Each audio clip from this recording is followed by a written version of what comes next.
Hi, this is Ken McCarthy, and I am, among other things, the author of this book, What the Nurses Saw.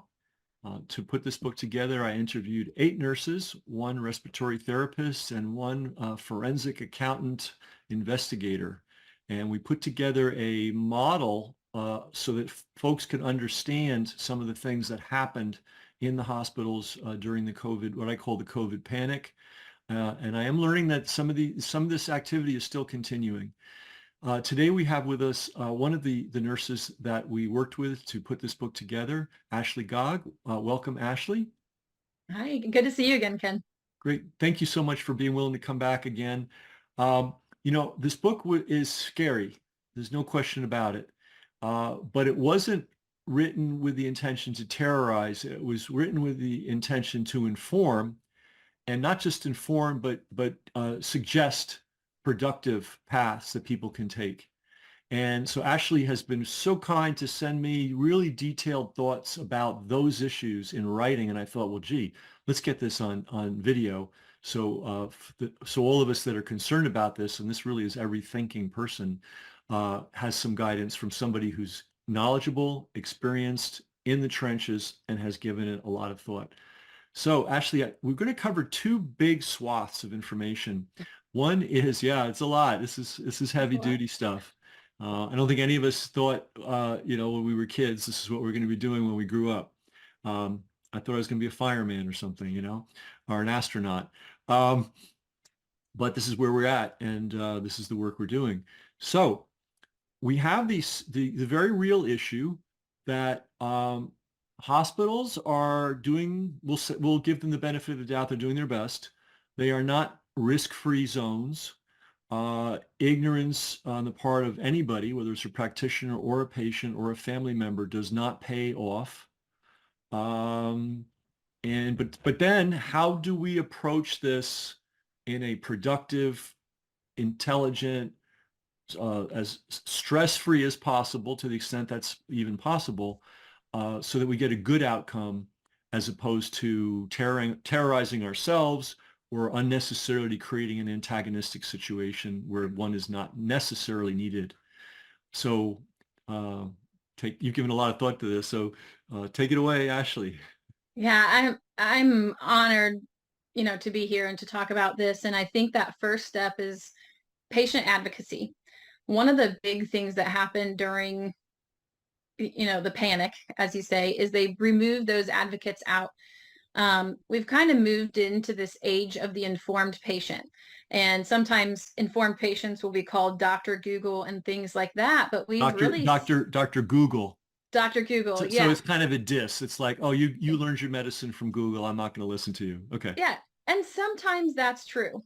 Like I do a lot of work with advocacy because I think this is the key piece. Patients have to be able to advocate for themselves. The healthcare industry for decades has been one in which you can get lost in.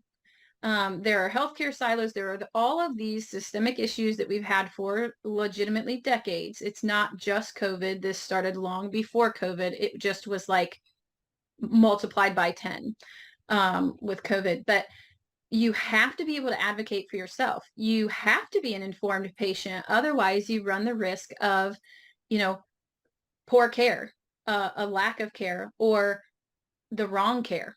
And those are a lot of really different and terrifying options. And I think those have all been identified in what the nurses saw.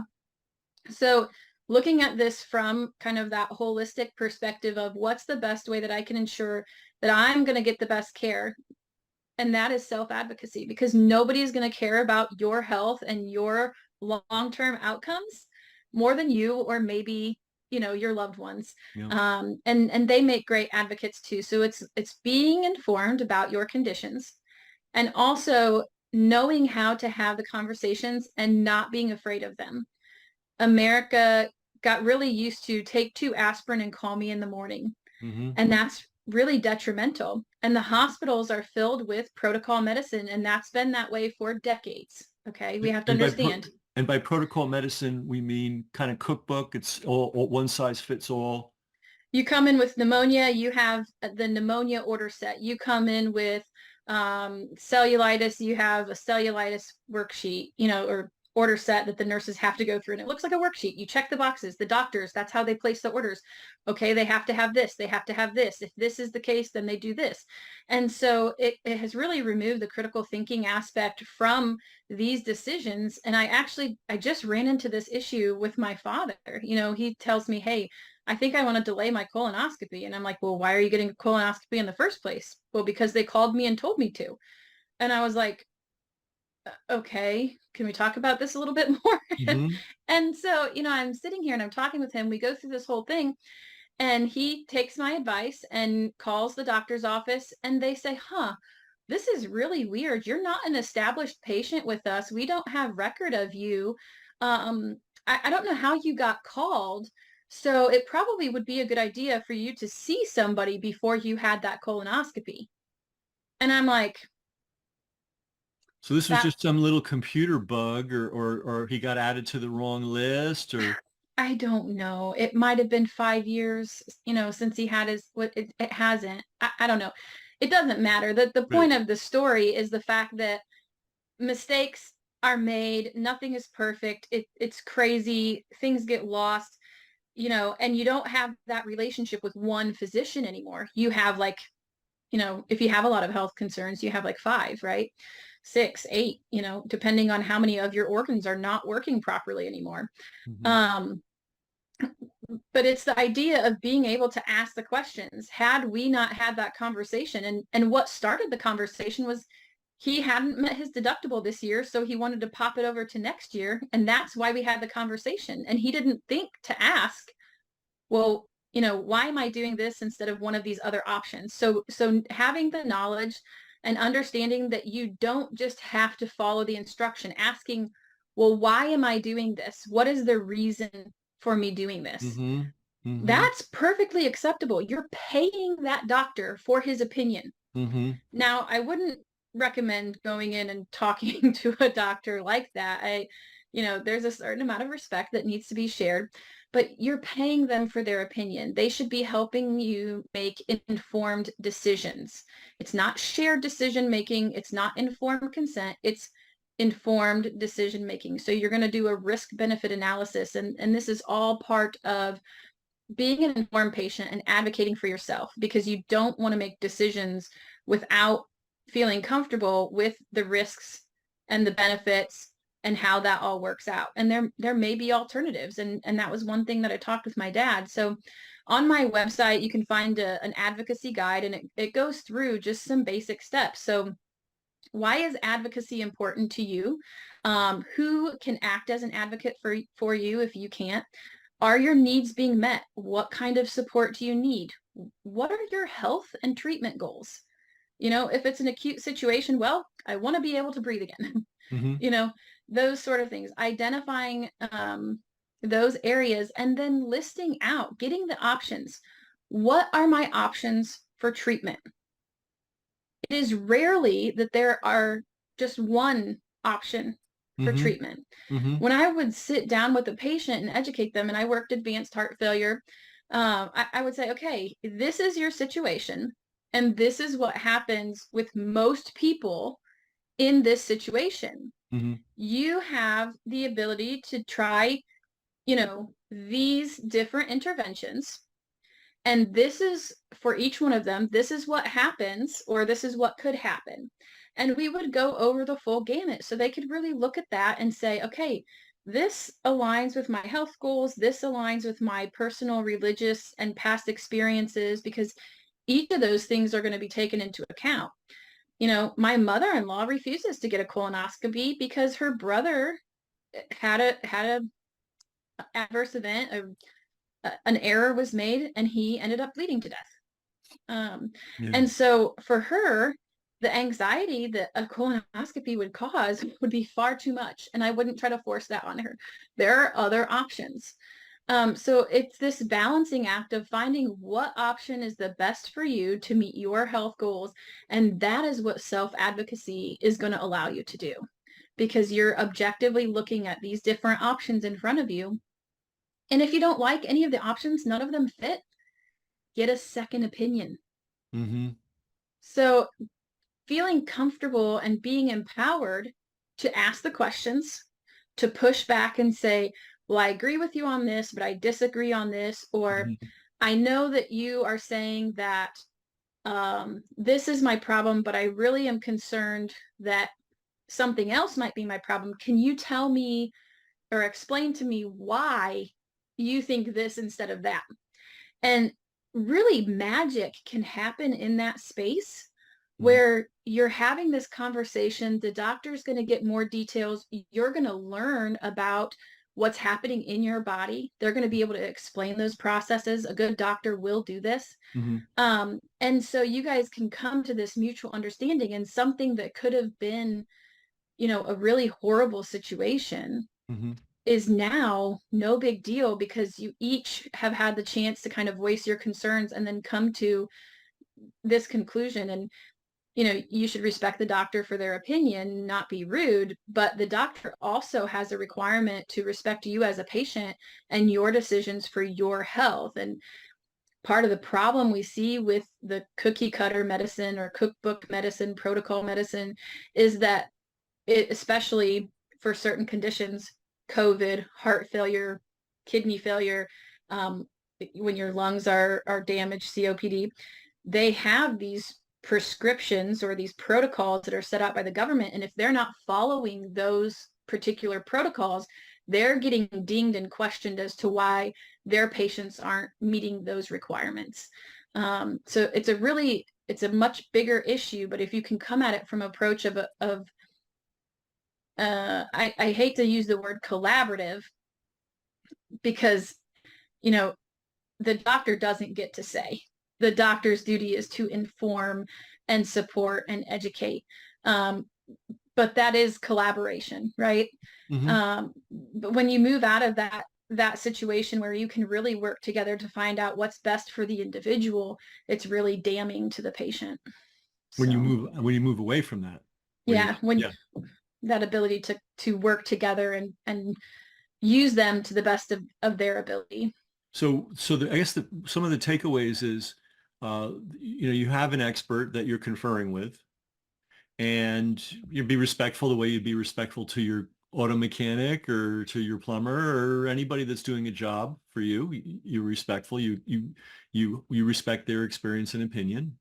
You give them the benefit of the doubt. You assume if they've got a garage and they've been around for 20 years, you assume they know how to fix cars, but you have all the questions that you have that you need to ask. And what you're looking for is, okay, doctor, what do you think the problem is? I guess that's a fundamental question. Can you explain to me what it is? And I guess the next question is, okay, what are my options, plural? And you rightly point out that it's very rare that there's only one thing. I mean, if someone's artery is cut, there's only one thing to do, is lean your weight into it. Okay, we get that. But that's a rare occurrence. There's often a variety of things. Each one of these things has a kind of a probabilistic outcome. We've, out of the last 100,000 cases, this is sort of kind of what happens. And each one of these options has a downside, sometimes a minor one, sometimes a major one. And so this is the checklist of things you want to go through with your doctor when you're consulting with a doctor. Yeah, and there's a free advocacy worksheet on my website that people can go and download and use. I have a master class that goes into much more depth. But I think, one of the things that we were talking about earlier is you get these situations where either the communication is not there, something has interrupted it, or um, whatever is preventing that is there. And we talked about the importance of advocacy and knowing when to go to that next step. And so, you can advocate for yourself, you can have a family member help, but there may be a point, especially as we saw with some of the COVID protocols, where these situations get really tricky, because it could be standard procedure and maybe it is what needs to happen, but maybe it's not. And so having somebody with clinical background who can step in, be a neutral party, come in, get both sides of the story, which would be a nurse advocate. And there are plenty of these out there that you can find and work with, but finding that nurse advocate to go over your chart, to see what's going on, to talk to you, to see your history, have that again, kind of collaborative relationship where there's give and take in the conversation and you're learning from each other. Mm-hmm. The nurse is teaching you about your body. You're teaching the nurse about your body and your situation. Right, right. So that way they can make recommendations, make sure that that care is the highest quality for you. And one of the things that I really try to do is to, and I still, try to do this through that worksheet and through the masterclass, is giving people the tools to ask those questions. So one advocate might actually have a conversation with the doctor. Another advocate might say, okay, here is what I'm noticing. This is the direction I think this is going. I think these things are correct. I think these things may or may not be different. These are the questions that I want you to ask. I had a Mm-hmm. patient who was hospitalized um, with a heart attack. Mm-hmm. And the daughter called me and asked a bunch of questions and was really concerned. And, they're doing this. Should we be worried about this? Okay, why don't you ask the doctor about the risk for pneumonia? Is there anything that you can be doing? Because she was really concerned about her dad sitting all the time and hunched over and all these things. And so we were able to work together and talk about the differences between different breathing exercises to help Mm-hmm. prevent the pneumonia and just all the different things that we were able to go through so they can educate you on how to have that more effective communication. And other times they're going to do that for you. So I think that's an important line and distinction to know. Can I advocate for myself in this position? And if not, where can I get help? Gotcha, gotcha. And obviously, the time to prepare to learn to be an advocate is the same time you prepare to learn first aid. You don't learn first aid after the car wreck. You learn it. Hopefully, there won't be one, but you want to have those skills in hand. So, tell us your website if you would, your URL. It's WTA Journey. It's Wellness Through Awareness is the name. So WTAjourney.com.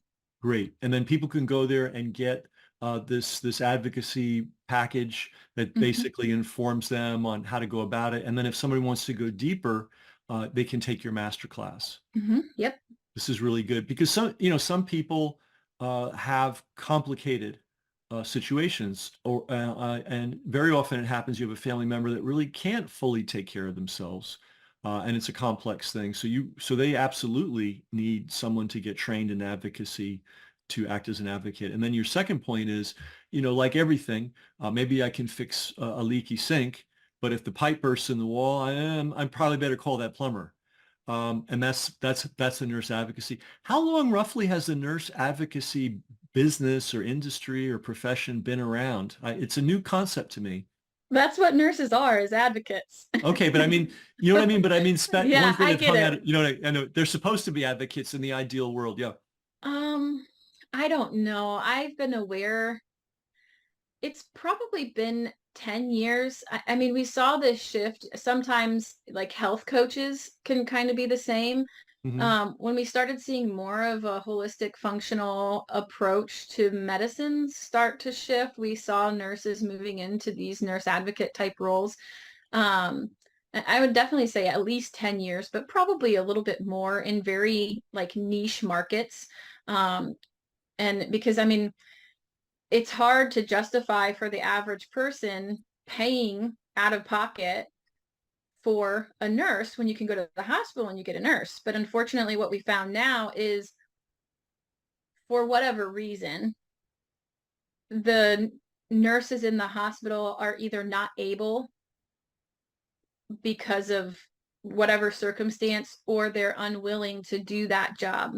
Gotcha. Um, and so now I think people are starting to say, okay, this is worth my money because it may mean me getting out of the hospital alive or having a much higher quality of life. So people's priorities are shifting. We're moving away from that take 2 aspirin and call me in the morning mentality, which is beautiful because we have to have patient accountability and ownership in their health. So it's been an interesting transition.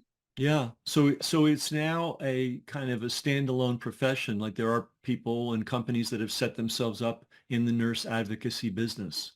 Yeah, it's been amazing to watch those. I think you you've done a lot of different interviews. Kimberly Overton is one of those. I have worked with a company called Solace, SOLACE, .health, I think, and that's a great one. And then Graith Care is a really popular company that has worked with some pretty big names, in our world. They've been around for several years, and I've seen some of their work, and they've done a great job growing. So I think you know, there's different options and ways that you can go. You can search within your community. Reaching out into that holistic network is a great way to find different practitioners, because I know there are a lot of independent contractors, and that's what drew me to the Solace company, is because I could work for myself, and not have to be reliant on somebody else. And it was a great way to meet patients who really wanted to work on themselves. Gotcha. And this is maybe it's not a separate issue, but it's sort of maybe not immediately on our focus, but it actually is. We really all are ultimately responsible for our own health. And you might have said this on the call or before in our pre-talk. Nobody is going to care as much as you. It's just a fact. And the more you know, the better. I want to raise one other issue around this, and then transition to the care for nurses, which is a very important topic. Clearly we know that it can go terribly wrong. For instance, with the COVID protocols, and there were people in ICUs that weren't qualified, and there were hospital administrators that were enforcing procedures that clearly were not working and detrimental. I mean, so what we've been talking about is absolutely important thing that everybody should, if you brush your teeth and you tie your shoes, you should probably learn to be a medical advocate too, because it's going to come up either for yourself or a loved one. And again, if you get in over your head, which anybody can at any time with anything, well, I call, most things in business I deal with myself, but maybe I need to call a lawyer on this one, or I need to ask my accountant to do special research, or I need to get a tax authority, or I need to hire a doctor, or, there's a million things where you have to go to somebody outside. What can you say about what happens when a system is it's not just a situation where we all want to be more effective. We want to communicate better. We want to be more knowledgeable. We're anticipating a cooperative doctor, which we have to admit is not always the case. We're not always going to find a cooperative, respectful doctor. At which point, maybe you change doctors if you're able, and some programs won't let you. Would just rule of thumb, you have a doctor that's dismissive and not communicative, it's time to go if you can, right? Yeah, give out of the game, right? Okay, good. So, but what's your thoughts on when it's crazy town, when things have really gone off the rails? What can you I, advise people? I think they have to get that advocate. So I'm a nurse. I've had a lot of experience in medical situations. My youngest daughter was born at 24 weeks. We've talked about this. We had a bunch of health problems before that could have been prevented, and I really had to do a lot of advocacy for myself and for her to keep us alive. Very traumatic. I am the type of person that I get hyper rational in emergency situations. My emotions shut down. I see things in a very clinical approach. If you can do that, you might be okay. But I was still calling my nurse friends and asking for help, phone a friend, right? Okay. If you are the type of person that gets highly emotional and shuts down that critical thinking, logical side of your brain, you either need to snap out of it and figure out a way to get through it, or you need to get that advocate. I used to recommend calling the patient advocate at the hospital or the charge nurse, because when I worked in the hospital, they would try to help out. And now those roles have morphed and turned into more of a PR crisis management type role. Crisis management for the hospital, not for the hospital. Yeah. Yeah. So it's not really effective anymore. So you need to be able to have a person that you can turn to that's a little bit removed. And I think that's where that advocate really comes in. if you can lock in and you can say, okay, I really need to know what the problem is and how we overcome the problem or what's complicating achieving that. And if you can't do that, you got to get that outside help. You got to call in that advocate. Um, and it's putting yourself in these networks and plugging in, because you never know when it's going to happen, or when you're going to need that help. If you participate in Western medicine, um, it could be anytime. So I think it's just going back to knowing who your resources are, finding those people that you can link up with, and then having these discussions with your family members ahead of time. Mm-hmm. Because if you know what those risks are, okay, mom, you have heart failure and you're probably going to have to go into the hospital because they're going to need to give you Lasix. Or can you afford a concierge doctor that can make a house call and do that at home? Mm-hmm. What kind of proactive means can you use to get out of the hospital? Those no longer apply when you're there, right? But if you've had the conversations with your family, they know what you want, you have it in writing. Okay, I don't want remdesivir. I don't want blah blah blah blah blah. You have that footing, because I think sometimes that's where problems happen too, is people get nervous. Am I making the right decision? Am I going to kill mom? Um, because the patient becomes unable, or your spouse, young people going into the hospital, these emergency situations, thinking clearly is really almost impossible in those situations. So Sure. reaching out for that advocate, having the conversations, writing things down, your wishes, and knowing where to turn when you get into that situation, because I mean, it's tough. It's really tough. And you made a really interesting point. You're an experienced nurse, but when you were in it, you had to pick up the phone and call nurse friends to get their second opinion. So it's not a sign of weakness. It's actually being smart to get as much help as you can. I struggle with PTSD, and we talked a little bit about my social anxiety, and this is part of it. This is part of why I struggle so much, is because it's like your soul wants to come out of your body and like perform a, make a protective shield, or maybe even cause bodily injury to some doctors, right? And there's nothing you can do about it, and there's a complete disconnect. And my heart goes out to these people who've had these situations and know where to turn, because you are rendered completely helpless. And I think this is a really good segue into moral injury. But you're in a situation, in a place where your family member is supposed to be loved and cared for and treated with respect and dignity and healed, and you're watching them suffer and die. How do you make peace with that? Like, so it's not just the physical help, but being able to turn to an advocate, go over the things, make sure you're making the right decisions, or the best decisions that you can make in those scenarios, and having that encouragement and reinforcement, and maybe even putting out fires. Like, yes, I understand that you're concerned about this, but the reason that we can't do this, or the reason that we have to do this, is because another problem has come up, you Hmm. know, Hmm. and sorting through the clinical aspects of it. So that is normal. And as nurses, that's one of the things that we often do. We always go check with the buddy. When in doubt, you go ask a friend.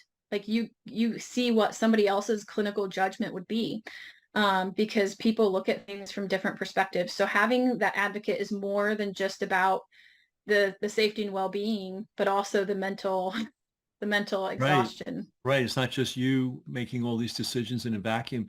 We want to talk in depth about this thing called moral injury, and we're not going to be able to do it in this time zone. But I do want to do that, and I think it deserves its own program, because it's a big issue, and it's really important.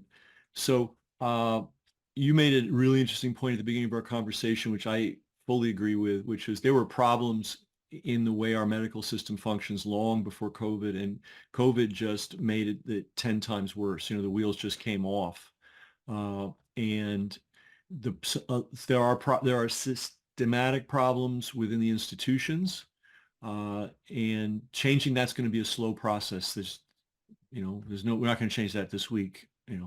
But one thing that human beings can do for themselves is to be forearmed with knowledge, having thought through some of the issues before. That doesn't, and let me say this though, it doesn't mean it's necessarily going to be easy when you're in the situation. And that doesn't mean that every doctor is going to be respectful and responsive. We have to just face that.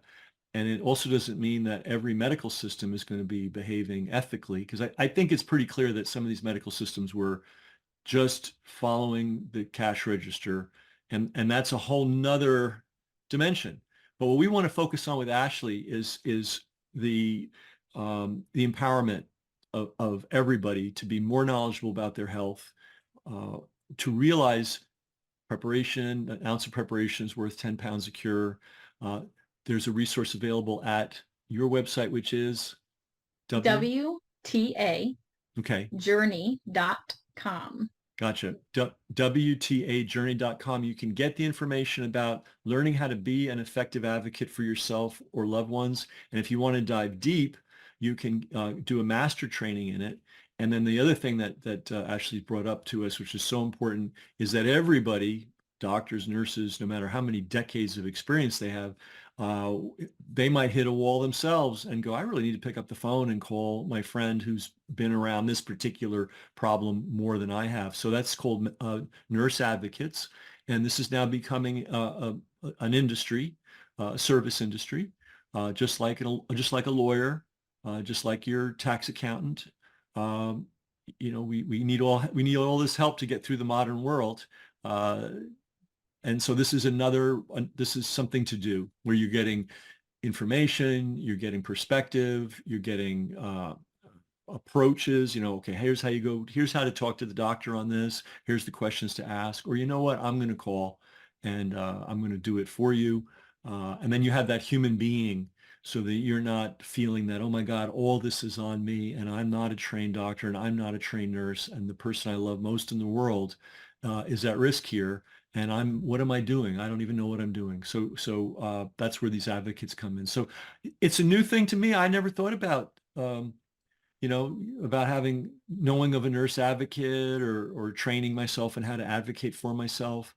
It's not, there may be times when you do need to go to war with the hospitals and the medical system, but you don't need to start on that footing. And even if you have to go to war, it's still good to have this base up here, right? So whatever comes up, if it's a pleasant situation, good. If it's challenging, good. If it's way challenging, okay, at least you're fighting on solid ground. So Ashley, thanks again for joining us. We will have the moral injury conversation because it's very important.